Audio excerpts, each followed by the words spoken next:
Record. Hi guys, this is Kejal ma'am from NK Law Classes, and we are going to cover now the fifth part of jurisprudence, that is about possession. This subject is there in LLB 7.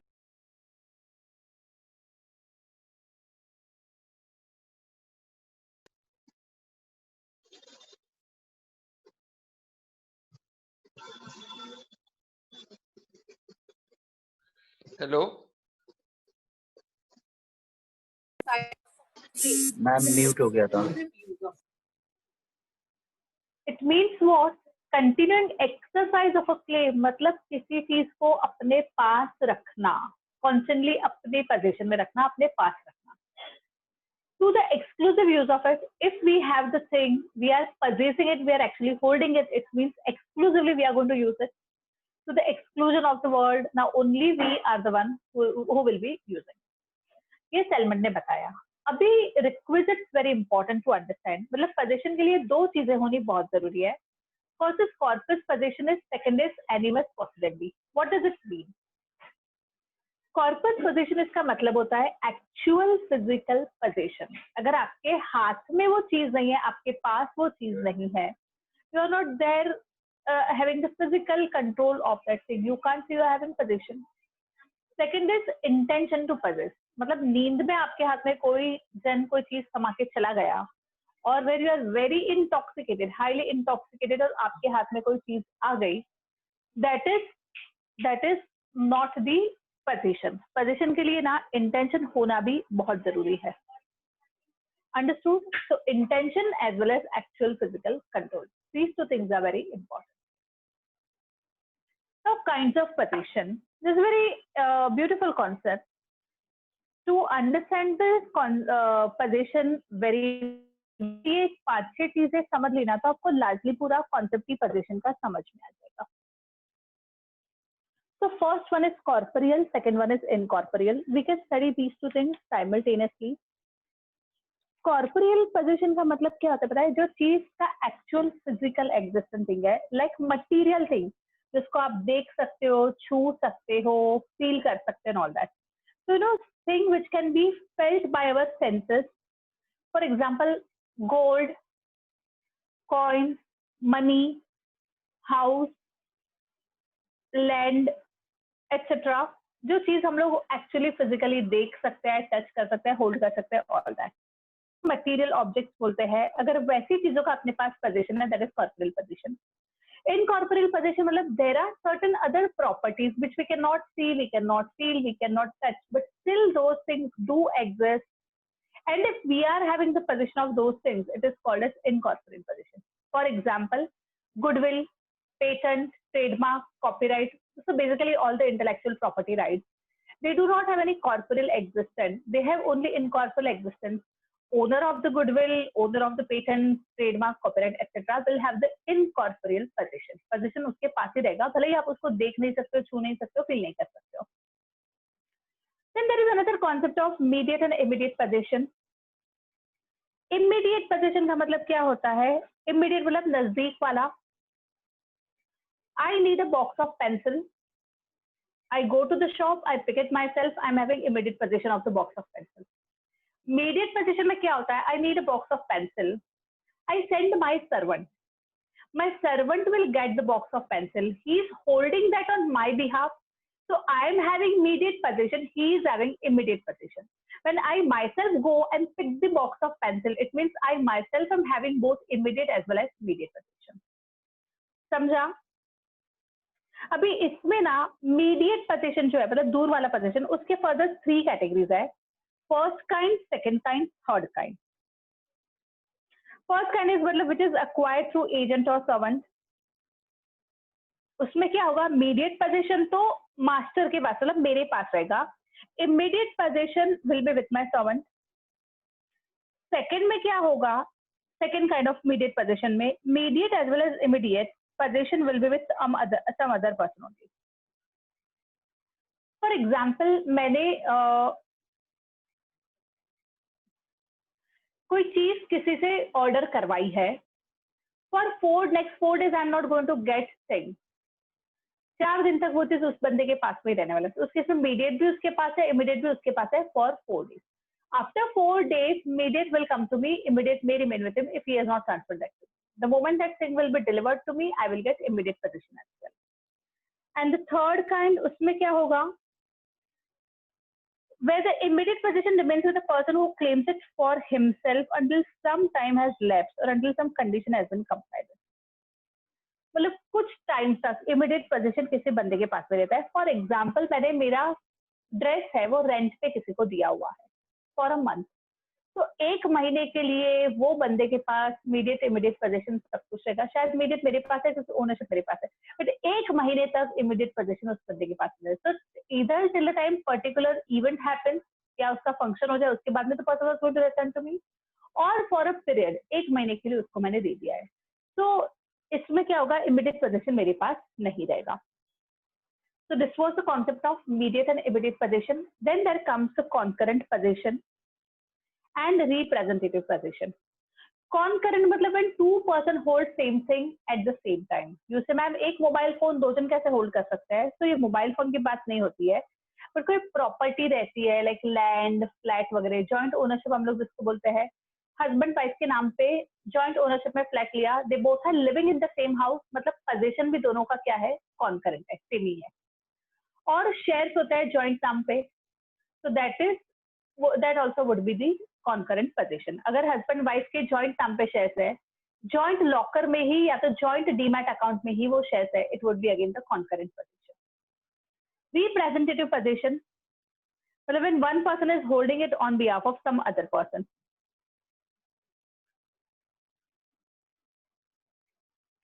So like mediate position, representative position are more or less same. If I'm a big trader and I have appointed say 50 agents and all the 50 agents are holding my goods in my name and they are selling it to different cities, तो वो जो 50 मेरे representative है agents, उनके पास जो position है that is representative position, actual position being with me. So clear this concept of 6 types of position. Now comes another very interesting topic, various modes of acquiring the position.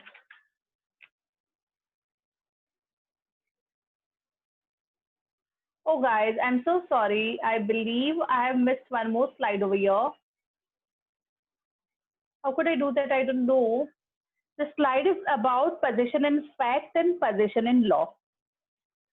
Okay, so position in fact में क्या होता है? In fact मेरे पास जो चीज पड़ी है वो, उसको de facto position भी बोलते हैं. Another is de jure position. De jure position में क्या होता है?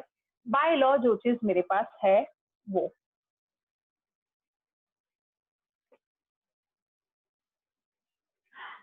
Okay guys, so now we'll study the concept of position. So there are two things which we already have seen, position in fact, position in law. Position in fact उसको de facto position भी बोले जाता है, position in law को de jure position भी बोला जाता है. Based on de facto and de jure, there are 3 types of position. First is position in fact as well as in law.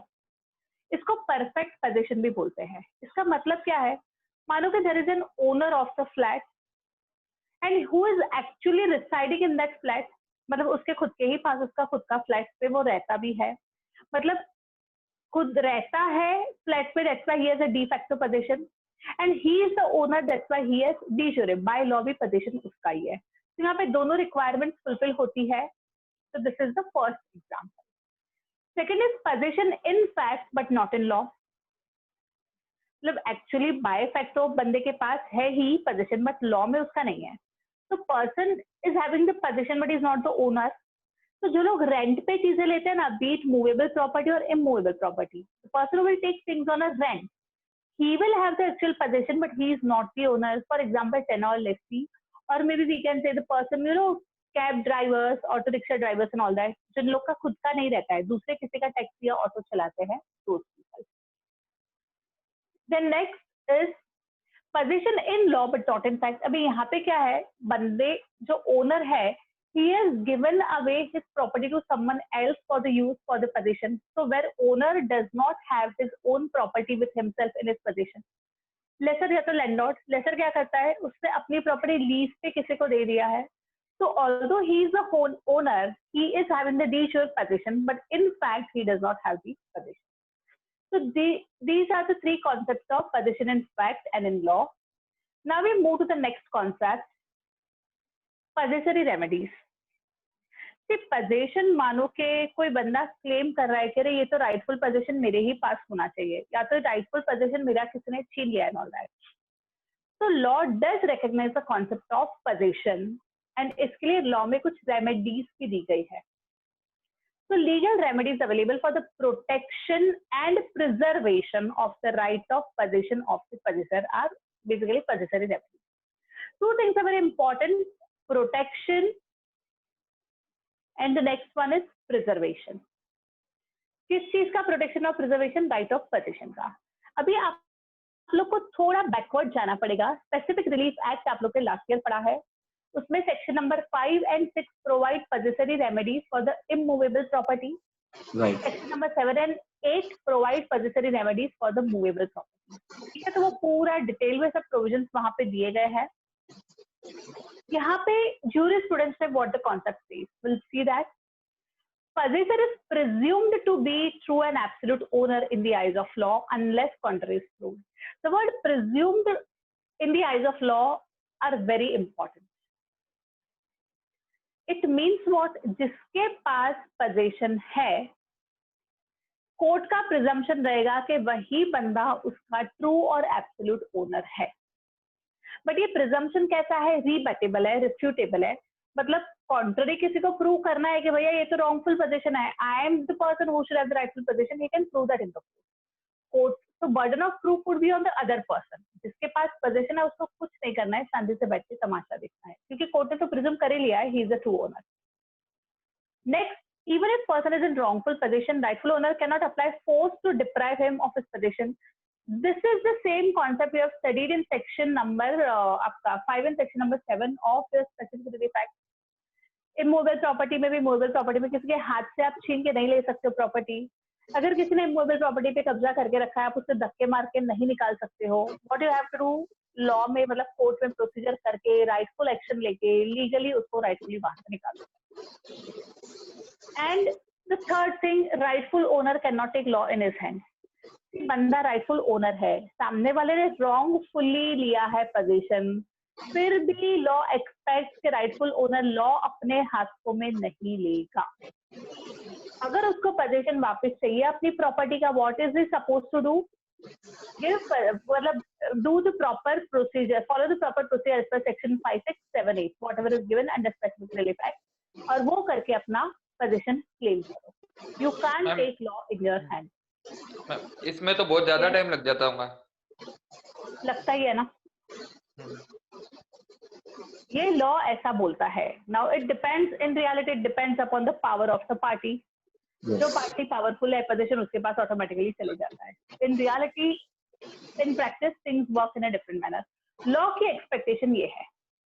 Object of the पोजेसरी remedy, ये पोजेसरी remedy देने का purpose क्या है, क्यों ऐसा रेमेडी? सबसे पहले तो prevention of violent self help. अगर ये ऐसे प्रोविजंस नहीं डाले गए लॉ के अंदर, तो हर एक बंदा ना अपनी सेल्फ हेल्प के लिए वायलेंट बन जाएगा. जिस बंदे ने रॉन्गफुल पोजीशन लिया उसको मारेगा, पीटेगा, धक्का मारेगा, वो सब करेगा. Law doesn't want all that. There should be justice, peace, order maintained all the time in the society. So ऐसे violence self-help नहीं करते. Second is possessor should not take disadvantage of his possession. इसके लिए rightful owner को भी, या तो जिस बंदे का actual possession होना चाहिए उसको law का legal remedy दिया है कि भैया एक बार जिसको possession जिसके पास आ गया, लॉ ने presumption किया है कि he is a true owner does not mean it cannot be challenged. आपको चैलेंज करना है, कोर्ट के पास जाओ, लीगल प्रोसीजर फॉलो करो, get your claim approve and take back your position. तो पोजीशन डिसएडवांटेज नहीं ले सकता कि मेरे पास पोजीशन है तो now I am the owner. That is not. Third is it's easy always to prove position then to prove the ownership. Ownership prove करने के लिए आपको टाइटल डॉक्यूमेंट ये वो 10 चीजें, बहुत मगजमारी वाला काम है, 10 चीजें प्रूव करनी पड़ती है। जबकि पोजीशन में तो you just have to show ना कि भैया जब मेरे हाथ से चीज छीनी गई that time I was having the custody of the thing. Very simple to prove position, क्योंकि आपको कोई डॉक्यूमेंट दिखाने की जरूरत ही नहीं है। You just have to show the actual physical control, that's it. तो इन सब चीजों को कंसिडर करके पोजेसरी रेमेडीज ड्राफ्ट की जाती है। Next topic will do various modes of acquiring the position. Position acquire करने के अलग अलग तरीके होते हैं। मेजर दो तरीके हैं, one is taking, one is delivery. Taking मतलब अपने खुद के हाथों से चीज ले लेनी, वो राइटफुल भी हो सकती है, रॉन्गफुल भी हो सकती है। थीव्स जो करते हैं, रॉबर्स जो करते हैं, that is wrongful taking. Chain snatcher जो करता है, पॉकेट मार जो करता है, मोबाइल स्नैचर जो करता है, that all is wrongful. Rightful taking मतलब आप किसी शॉप में कुछ चीज खरीदने के लिए गए, you pay the money, you pick the thing from by your own hand, that is a rightful taking. तो ये हो गया, अपने चीज को ले ली, that is it comes under your position. Second is delivery. Taking में आप अपने हाथों से लेते हो, डिलीवरी में आप मंगवाते हो, कोई और आके आपको दे जाता है, that's the difference. Actual delivery things delivered physically. You people, your generation people, you keep ordering online stuff every now and then. हर रोज कुछ ना कुछ पार्सल आते रहते हैं, फिजिकली आपको चीज डिलीवर हो गई, that is actual delivery. Second is very interesting, constructive delivery, जहाँ पे फिजिकल डिलीवरी जरूरी नहीं है। फिजिकल डिलीवरी जरूरी नहीं है मैम, फिर भी कैसे पोजीशन हो सकता है विदाउट फिजिकल डिलीवरी? तो हो सकता है, उसके 3 टाइप है। Will see that constructive delivery की तरह 3 टाइप: सरेंडर, अग्रीमेंट, अटॉनमेंट। सरेंडर में क्या होता है ना, एक्चुअल पोजीशन ऑलरेडी वो बंदे के पास ही रहता है, जिसको अभी आपने ओनरशिप भी सरेंडर कर दिया, तो इट वुड बी डीम्ड उस बंदे को आपने डिलीवरी दे दिया। एग्जाम्पल, बेलर बेली का कॉन्सेप्ट आप लोग ने ऑलरेडी कॉन्टेक्ट में कर लिया है। बेलर हमेशा अपनी चीज बेली को देता है to do some work upon that. मानो कि आपने अपनी कार रेंट पे किसी को दी हुई है, नाउ वो बंदे के पास ही कार का कस्टडी है, पोजीशन है। You decide to sell that car to the same person, आपने उसी बंदे को कार बेच दी, already he was having position, तो आप कहां से उसको पोजीशन देने वाले हो? So what you have done, you have just surrendered the position. इसको कंस्ट्रक्टिव डिलीवरी बोलते हैं। ऑलरेडी बंदे के पास में ही था पोजीशन, आपने उसका ओनरशिप का राइट भी छोड़ दिया, तो यहाँ पे already the transferee had the position. समझा? Clear? Surrender. Second is agreement. The transfer of immediate possession still remaining with the transferor. If I am a seller, मैंने किसी बायर को गुड्स बेचा जो मेरे गोडाउन में था, तो बायर ने क्या बोला कि मैं 1-2 दिन में आके ना गुड्स सब गोडाउन में से लेकर जाता हूँ, till that time you please keep this goods on my behalf. तो मैंने अग्री किया ना, I will hold goods on your behalf. मैंने गुड्स ऑलरेडी बेच दिया है, पैसा वैसा आ गया है, नहीं आया, वॉट एवर क्रेडिट पे कैश पे, बट मेरा सेल कंप्लीट हो चुका है। Now I am holding the goods only and only on behalf of the transferee. मतलब है मेरे ही पास अभी तक, लेकिन सेल का जो फॉर्मेलिटीज है वो कंप्लीट हो चुका है। इट इज डीम्ड कि मैंने उसको गुड्स का डिलीवरी दे दिया है, this is by agreement. Actual delivery अभी भी मेरे गोडाउन में पड़ा है, बट इट इज डीम्ड कि उसको चला गया है, because he has only asked me to hold it on his behalf, तो मैं तो उसके बिहाफ से होल्ड कर रही हूँ। समझा? And the third one is attornment. Over here transfer of immediate position happens, immediate possession remaining with the third person. See, second वाले में अग्रीमेंट में क्या था, जो भी बंदा सेलर या तो ट्रांसफरर था, पोजीशन उसके पास था। यहाँ पे पोजीशन ना ट्रांसफरर के पास है ना ट्रांसफरी के, मतलब ना बायर के पास है ना सेलर के पास है, किसी थर्ड पर्सन के पास पे ही पोजीशन है। फॉर एग्जाम्पल, मैंने किसी बायर को गुड्स बेचा, जो गुड्स मेरा ट्रांसपोर्टर के पास, मतलब ट्रांजिट में था, गुड्स वर इन ट्रांजिट। तो मैंने वो ट्रांजिट वाले को फोन करके बोल दिया कि जो गुड्स मेरे थे ना, वो गुड्स मैंने बेच दिए हैं, no longer you will be holding those goods on my behalf, now onward these goods belong to this buyer and now you will hold this goods for this particular person. तो transporter को क्या करना है, सिर्फ acknowledge करना है, मेरे बदले में अभी वो बायर के बिहाफ से गुड्स को होल्ड करना है। ना मेरे पास पोजीशन पहले था ना अब है, ना बायर के पास पोजीशन था ना अब है, possession transporter के पास ही था, उसके पास ही है, but he is acknowledging instead of me, instead of transferer, now he will hold it for transferee. समझा? This is called atonement. मतलब it is deemed कि मेरे end से मैंने delivery कर दिया है. तो ये तीनों केसेस में क्या हुआ? There is no actual physical delivery from my end. Surrender, agreement and atonement. But it is deemed that delivery has been done. So guys, we are done with the concept of possession as well. Thank you so much for listening to me. And guys, please do visit our website www.nklawclasses.com for any law related posts or queries, inquiries, etc. And do not forget to subscribe our YouTube channel. Thank you guys. Ma'am